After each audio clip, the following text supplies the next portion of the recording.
Greetings, guys, gals, non-binary pals, and welcome back to another video. I am currently wearing the pinkest lipstick of all time because I won it in a lucky draw, and I was like, oh, I need a pink lipstick because I've been using liquid blush as lipstick for forever. And I put it on and it is so pink. I feel like you could see it from space. I'm looking in my viewfinder and all I can see is my lips and I cannot tell if I love it or hate it. So like, let me know your thoughts. I like really cannot tell which way I fall and how I feel about it. So I'm curious about your thoughts on it. Anyway, that's like really off topic. I just like really crave validation. You know what I mean?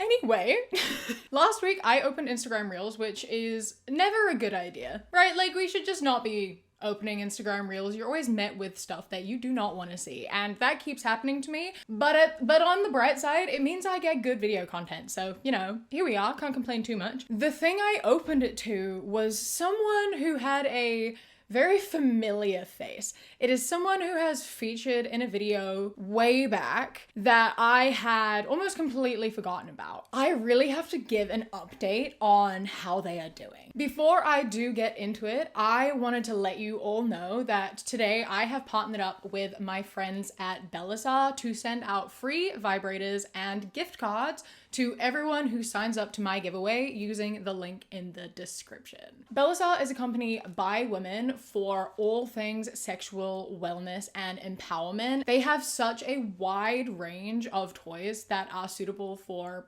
any body. They have some really unique toys as well, such as one of their newest additions, Grind. This is a grind pad which is engineered to transform your movement into pure performance. It is externally stimulating on both ends, which includes 5 thumping speeds and 5 vibration speeds as well. So you can cater it to what you like and what feels good. And so it's not like hard to be pressing buttons while you're like in the heat of the moment. There is a remote that comes with it, so you can easily just hold it in your hand without, you know, being distracted from what you're doing. Because of its size and flexibility, it is suitable for any body and you are going to be able to find your bliss through using it. Another new toy that they have that is absolutely phenomenal is the Pebble Pro. Now you already know that I am obsessed with Pebble. She is like my favorite toy ever and she got a makeover. She got a step up. She has interchangeable heads. So first you have the classic suction, which is phenomenal, right? Like no complaints at all. But then if you want something different, you can change it up a little bit. All you have to do is pull out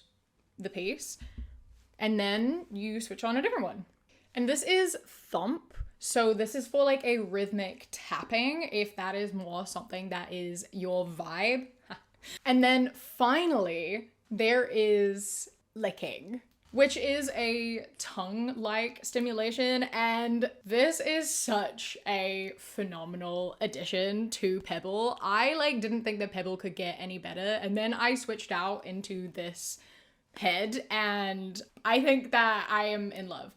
And so I like cannot encourage this upgrade any more than I can. You do not want to miss out on getting either of these or really any of the Belisar range. So please do go to the link in my description and sign up to my giveaway to get a free toy or a gift card because it is so worth it. You deserve to treat yourself. You deserve to feel good.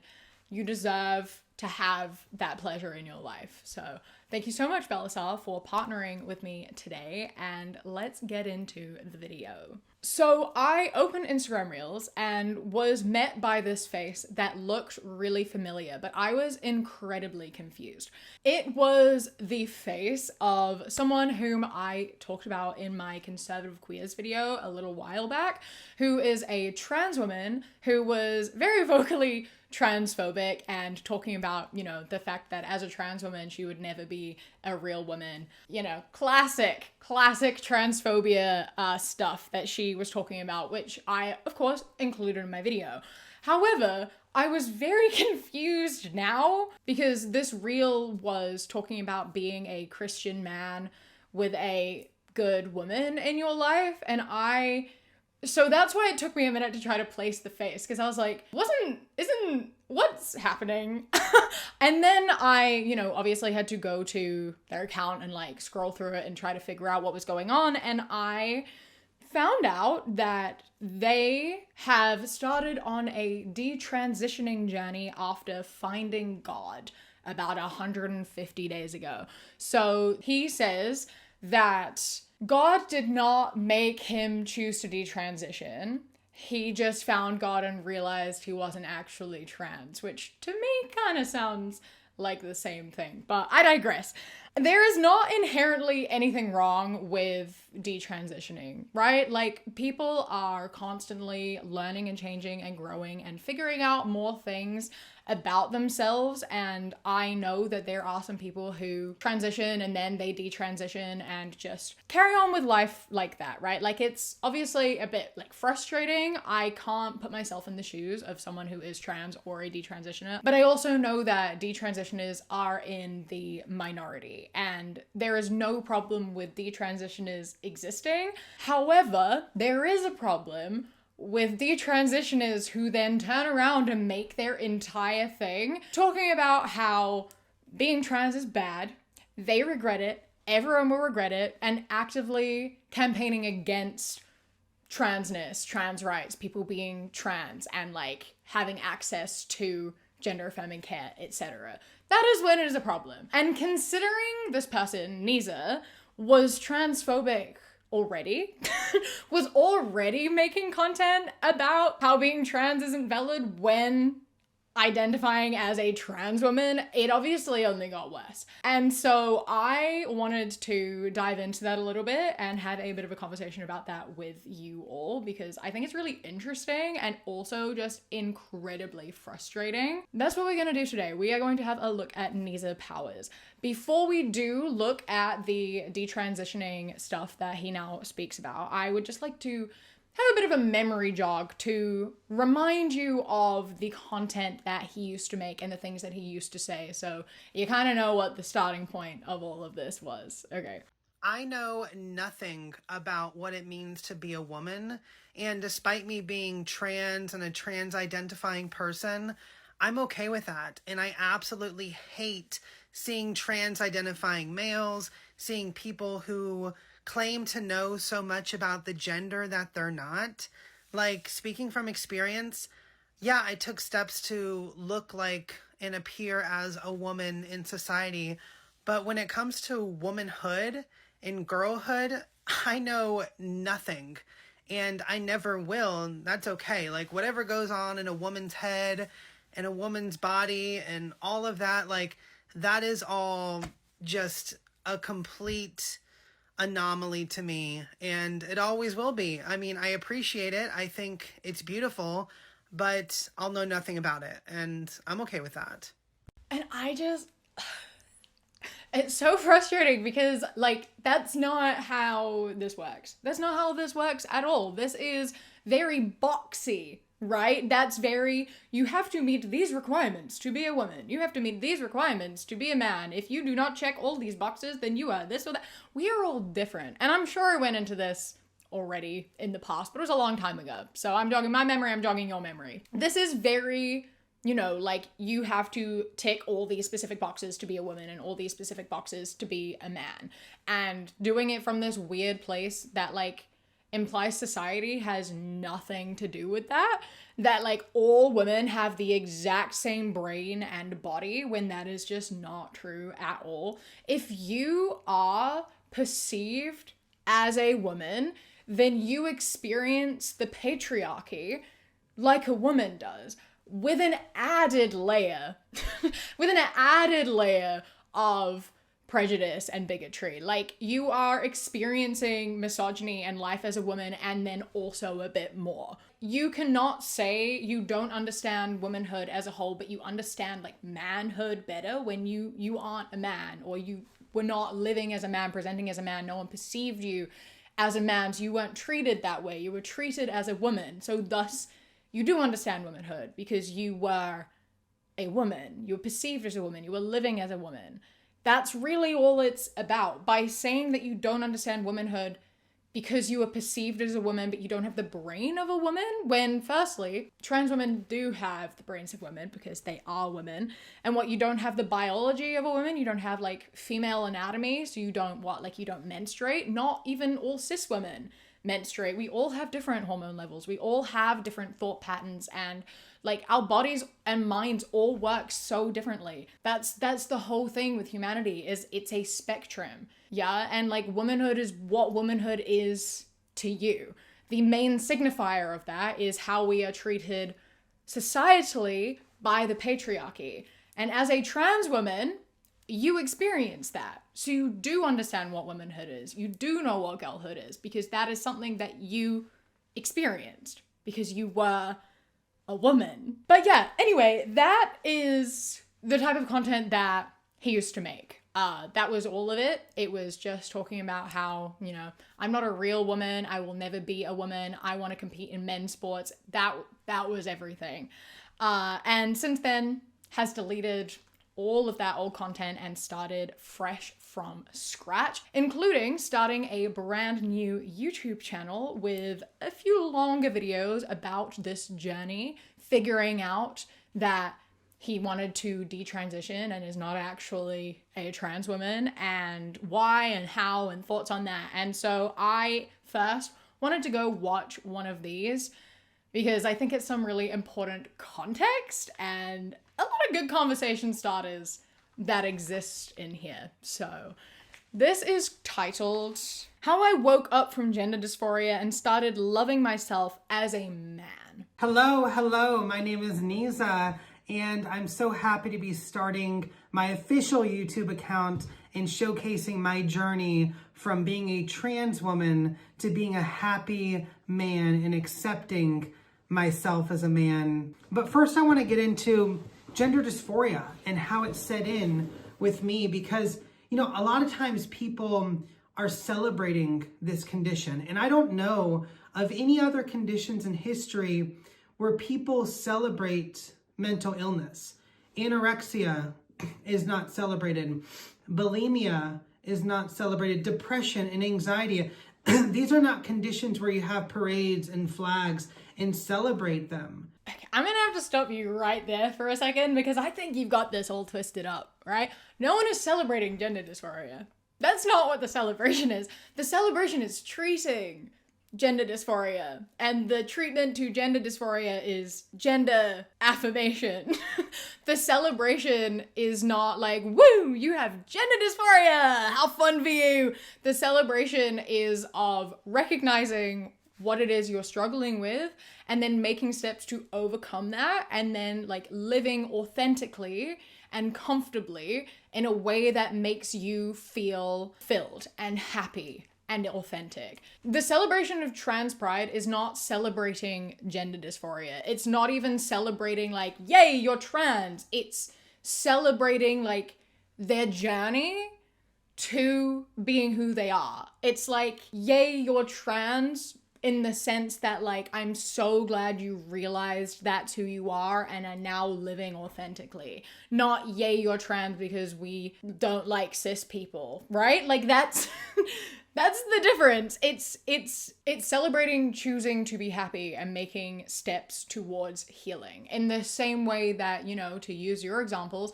you celebrate an anorexic person who starts eating more meals. You celebrate an anorexic person when they eat one of their biggest fear foods. You celebrate someone who is depressed when they start enjoying things again, because they are taking steps to looking after themselves and bettering their mental state. You're not being like, yes, depression, love that for you. You're like, hey, I'm so proud of you for enjoying things again, right?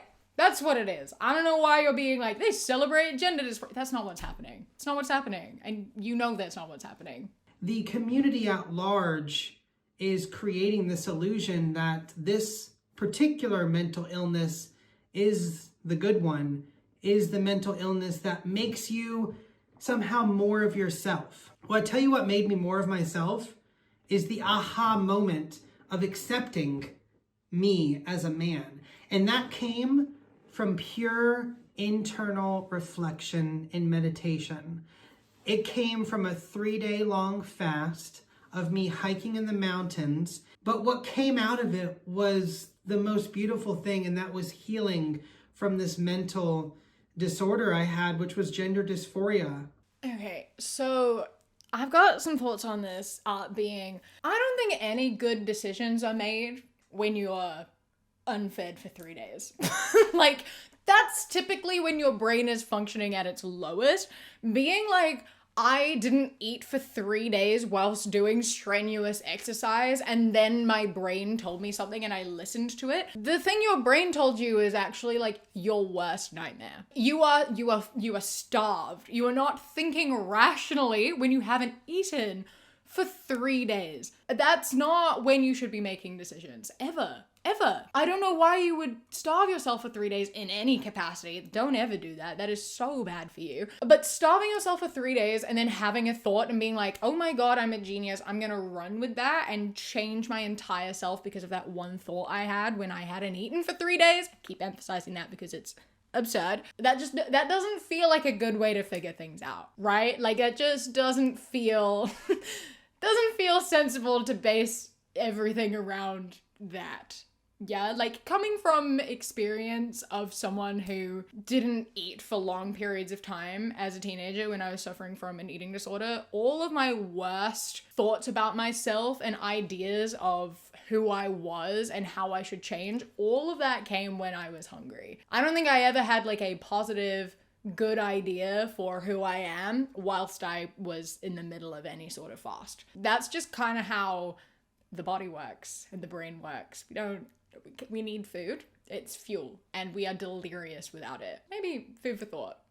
Poor words, but also food for thought. Yeah, actually, you need food to have thoughts. There's your food for thought. I came out of that and I started thinking, wait, so you're telling me the last 10 years I could have been myself, completely authentic, dressed how I want to dress, been how I've always been in my life, and I didn't need to tag along this identity as a trans woman? Yeah. That's what I'm telling you. That's what I did. I grow my facial hair out now. I dress as a man, and I'm happy about it because I'm expressing myself truly. That's kind of the whole point. The whole point is that, like, none of those things decide your gender. None of those things mean anything other than I like to dress this way. I like to have body hair. I like to do this. I like to do this. Like, none of that defines whether you are a man, a woman, non-binary, whatever. None of that matters. You are who you are, and you enjoy the things that you enjoy, and it means absolutely nothing about your gender and your identity in that way, right? Like, dressing as a man is not a real thing. That is something that we completely made up. You can put any clothes you want on your body, and you are not dressing as a man or a woman or anything in between. You are dressing as yourself. You are putting clothes on your body that make you happy, and that is all it means. It means absolutely nothing else at all. It means whatever you want it to mean and what it feels like it means to you. If societal norms and like gender boxes are what convinced you that you were trans without experiencing any actual like gender dysphoria or like discomfort in your body or anything like that, then I am really sorry, right? Like, if you gaslit yourself into thinking you were trans because you felt you fit more in the woman box than the man box, that sucks. And I can't imagine that that is a fun journey to go on, and it must be very confusing, and you must feel really like weird in your body and state and where you are. And I understand that this must happen occasionally because we do have such strict boxes, and I think the environment that you grow up in and like the way we hear about gender and learn about these gender norms and things will really impact the way we might identify within those gender boxes. And so I understand that this might happen to people, and I am really sorry that that is something that has occurred, if that is what occurred.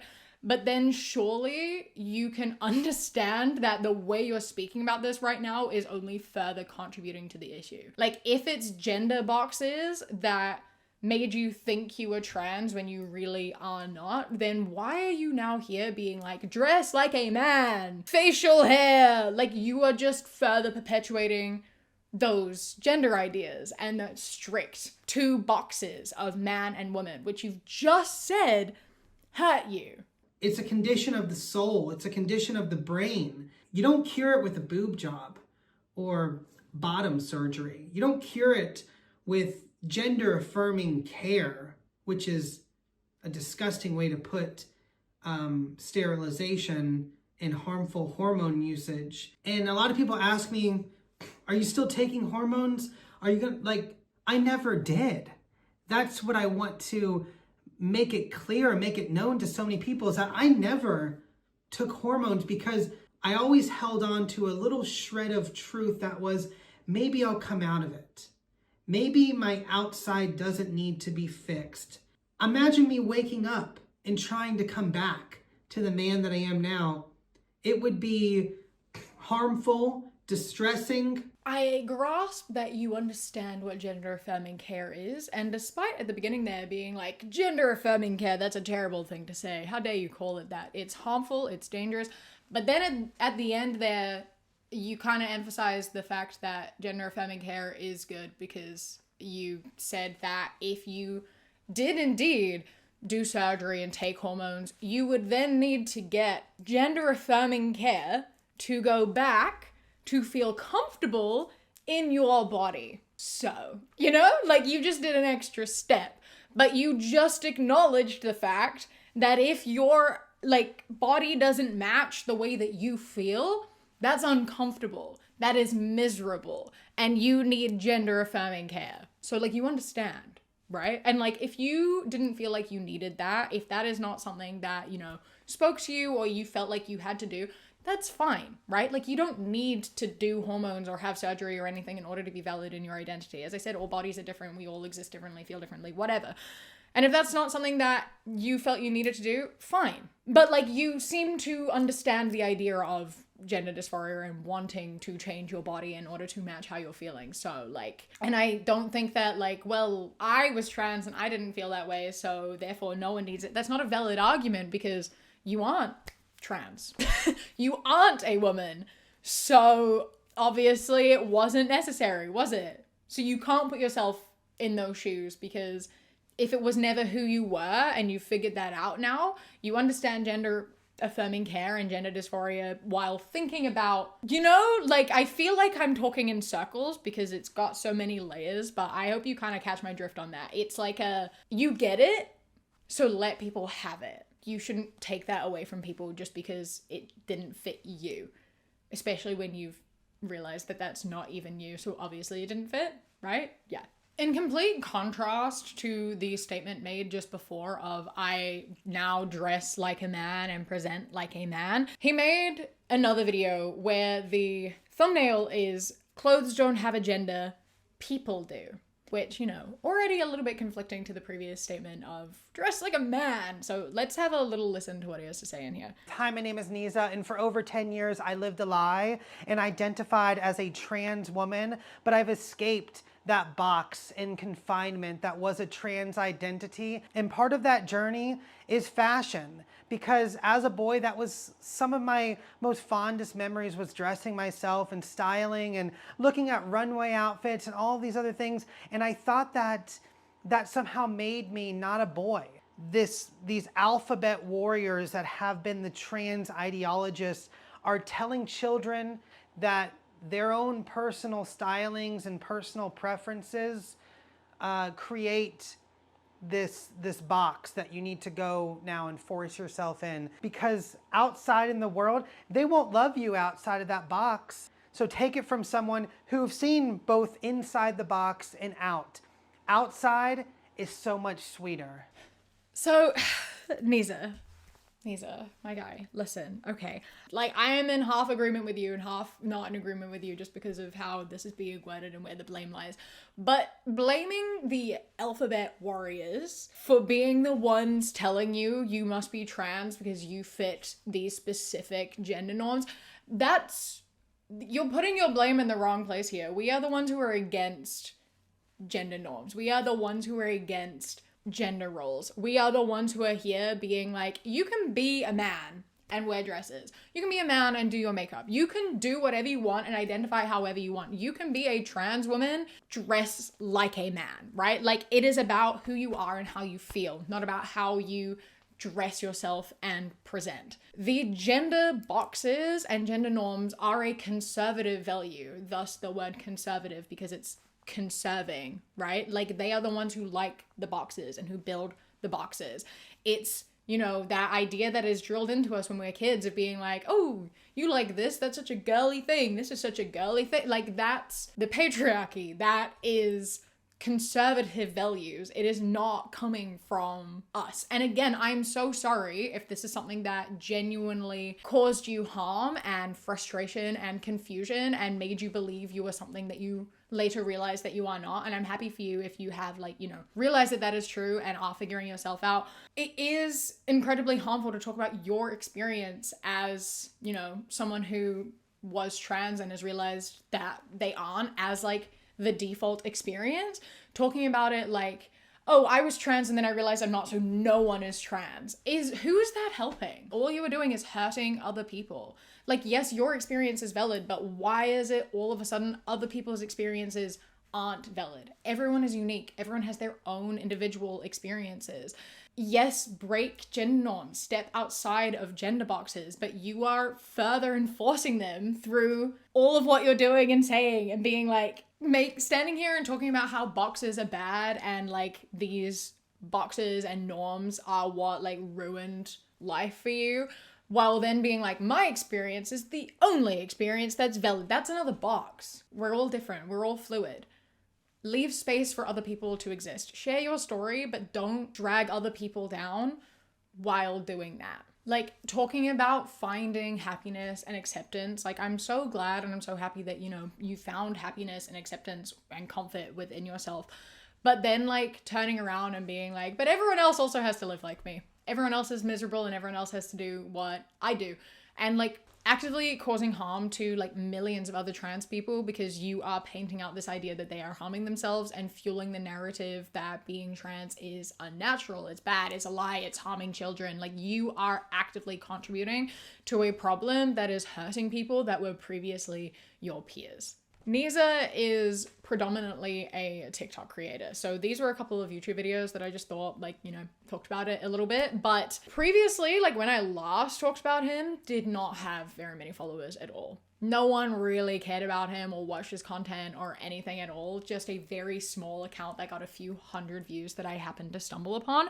Since Finding Christ and Detransitioning has gained a following of 450,000 people, with all of his videos getting over 100K, some of them getting a couple of million. And obviously all of the comments are from like cis conservatives being like, I'm so proud of you.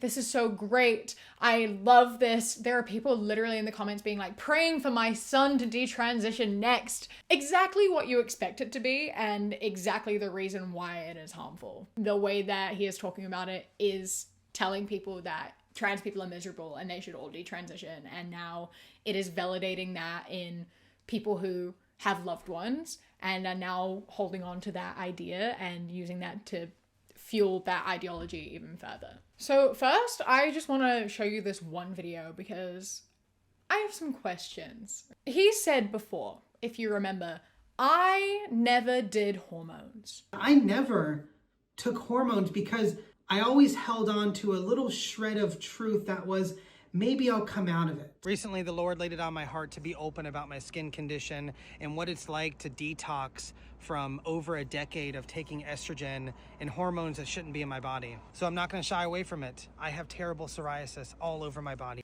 That's interesting, Nisa. Very interesting, actually. You said you'd never taken hormones or done anything to alter your body before, and now here you are detoxing from 12 years on estrogen because it has caused you to have terrible psoriasis. And I'm just curious about which one of these is true.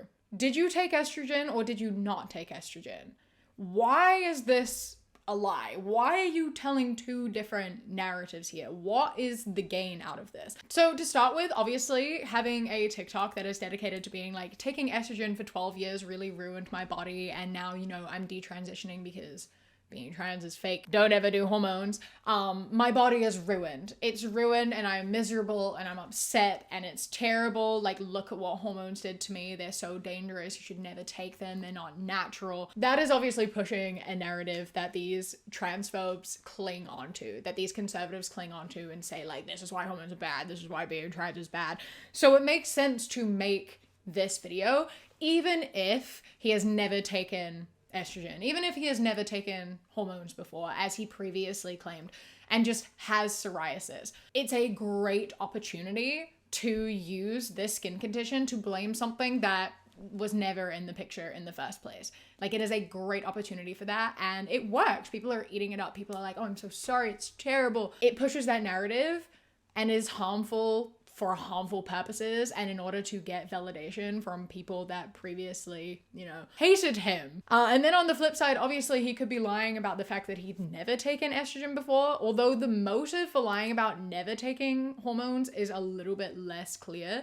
Like, I suppose it works in a way of being like, all trans people kind of know. They all have an inkling that they're not really trans and they're gonna want to go back, but they're brainwashed and peer pressured into taking hormones, and I just said no because I stood my ground. Like, that's the only thing I can sort of think of for lying the other way. Either way, a lie was told and harm was caused and validation was searched for. So, you know. This is, the text on screen for this says, I'm so blessed to have a woman in my life. Okay, so I'm just here hanging. What in the world did you do in that kitchen? Is this what having a woman in your life? This looks like it came from a 5-star restaurant. Enjoy. Thank you, babe. Heavenly Father, thank you so much for Charlotte. Thank you for bringing someone into my life that makes incredible, healthy, delicious meals. Okay, so what I'm taking away from this here is I realized I wasn't a woman because I don't know how to cook. I actually decided I wanted to detransition and become a Christian because it's easier to find a trad wife that way. If I am a cisgender man who believes in the Lord, then maybe I can find a conservative Christian woman who will cook for me, and then I don't have to do it for myself. That is how it reads, right? Like, this is coming from Mr. like, no, gender roles are bad, blah, blah, blah. They made me think I was trans, and now he's here being like, oh my god, women cook. I love having a woman in my life because she makes food. That's what it's like to have a woman. They cook for you. Recently, I've been sharing a lot of pictures and videos from my past when I lived as Nicole, and I did not want to. Living as Nicole was comforting and it was safe. Living for him has been anything but safe. It's been the scariest thing I've done. I had no idea what was waiting for me on the other side when I surrendered my identity to him. I'm sorry. I'm sorry. If you are here thinking it is safer to be a cishet Christian white man than to be a trans woman, you're out of your mind. What the fuck? What? Again, this is playing into that narrative of being like, it's really easy being trans because society loves you. Everyone loves a trans woman. You know who has it really hard? Christians. Christians in this country of the great United States of America, they have a really difficult time. It's really hard to be a Christian in today's society. Shut the fuck up. Trans women are being, like, hate crimed constantly for existing. That is not happening to Christian people. 60% of the US are Christian. On the other side of this, right, the core and, like, outside of the pick-me energy that is here of being like, I see you Christians, it's so hard, the left are making life difficult for us. It's sad because it kind of also reads as that thing being like, he was comfortable as a woman. That is something that genuinely did make him happy and felt secure and safe and comfortable. And as soon as he started detransitioning and living as a man, suddenly life was hard. It was less comfortable. It felt wrong and scary. I don't think that's good, right? Like, why would you leave that comfort? Like, I was living a lie and now I'm not, but why was living a lie comfortable when you're living the truth is not comfortable and it's making you feel unsafe and not like who you actually are and how you, like, feel good living. I think it's really important to like remember that, you know, you can be trans and Christian at the same time. You can do both of those things. That is okay. It is absolutely less safe being trans, right? And I think that right now in general, there are a lot of people who are stopping identifying as trans and going back into the closet because it is a scary time. So maybe that is a factor here that is not being addressed because it's trying to get more of that safety and security from this community that he has spent such a long time appealing to. And obviously, if you are safe with them, you are safe. So maybe that is a factor in it. I don't know. I just find it very sad and also incredibly frustrating at the same time. On this same note, he posted this video a few days ago. You're probably wondering why my mustache is gone, or why I didn't post day 96 of being a Christian. It's because I failed yesterday. I blinded myself from the blessings that God has provided me with. I canceled out on a date with the beautiful woman in my life in order to seek out something fake. I'm not gonna find happiness and joy from the things that I do. I'm gonna find those from the things that He has already done. And this just makes me so sad. Like, being sad and like struggling with life as, you know, a born again Christian and as someone who is now detransitioning and living life as a man, the thing that you do for comfort is going back to being Nicole. It's like dressing as a woman and like putting on makeup and going out in the world and wanting to be perceived as a woman. Like, that is what you did for comfort and to feel safe and secure and feel joy. You did that to go and seek joy, and then still deny the fact that that is actually who you are and what makes you happy. No, not denying the fact that it makes you happy, claiming that God doesn't like that. God doesn't want you to be that. God doesn't want you to find joy there. You are not allowed to find joy on your own and find things that make you happy on your own. You can only find joy through things that God tells you you're allowed to find joy through. Why can't that be through just living your life as you are and feeling comfortable? Like, if your God doesn't love you when you're happy and when you are existing as the most comfortable version of yourself, then maybe you need to find a different God. I don't have any problem at all with people who turn to religion of any sort in order to find, you know, peace and comfort. Like, faith helps a lot of people, and I understand that, and I think that that's totally fine if you are doing that as like an individual thing for yourself and you are not using it to like preach harm or anything, as, you know, he is doing. So I think you can like, you know, find God and also be at peace with who you are. Finding God and using the gospel to like lose yourself just feels like you are harming yourself, right? There's so much talk of being like, it's hard, it hurts, living for God is so difficult and it's a struggle. Like, it shouldn't be. I feel like that's the whole point. God should make life easier for you.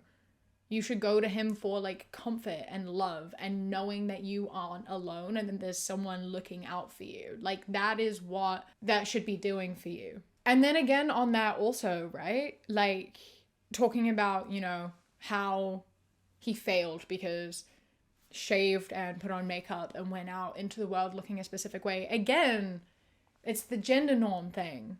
If you can stand here and make a video that you did being like, clothes don't have gender, people do. You can express yourself how you want, gender boxes are bad, but you keep putting yourself in those boxes. And I know that that's because you've been put in those boxes your entire life, but like, if you want to break those boxes down, you have to make the effort to break those boxes down. You can shave your beard and put on makeup and put on a dress and go out in the world and still be a man. You can still be Nisa. You can still be a cis man and do that. The fact that you are standing here and saying you did that and you go out and it's not just presenting that way that makes you feel good, it's the person that is Nicole, shows that it is deeper than just a gender box, right? It feels like that is an identity thing because you could just do all of that and go out as Nisa and have it not be any different. But you wanted to be perceived as a woman and exist as a woman, and that specifically is what brought you the comfort. So I think what needs to be happening, obviously I'm not in his head, but I do think that we should be reflecting on choices we make when we haven't eaten for 3 days. I do think that, you know, like a lot of time and years went into figuring out your identity as a trans woman and like identifying as trans and like getting there. Like a lot of years and a lot of therapy went into that, and the detransitioning was like a snap judgment of a day, right? Like I feel like there needed to be a bit more time in there. There needs to be a bit more thought and like figuring out what is going on.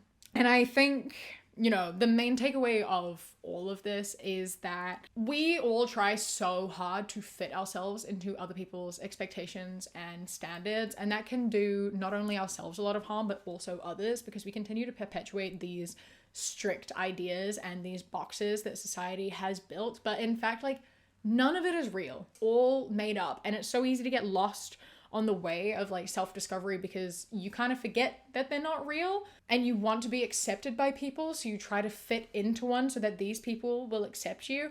But if we all just broke out of the boxes, we'd be scattered everywhere. There are people for you everywhere.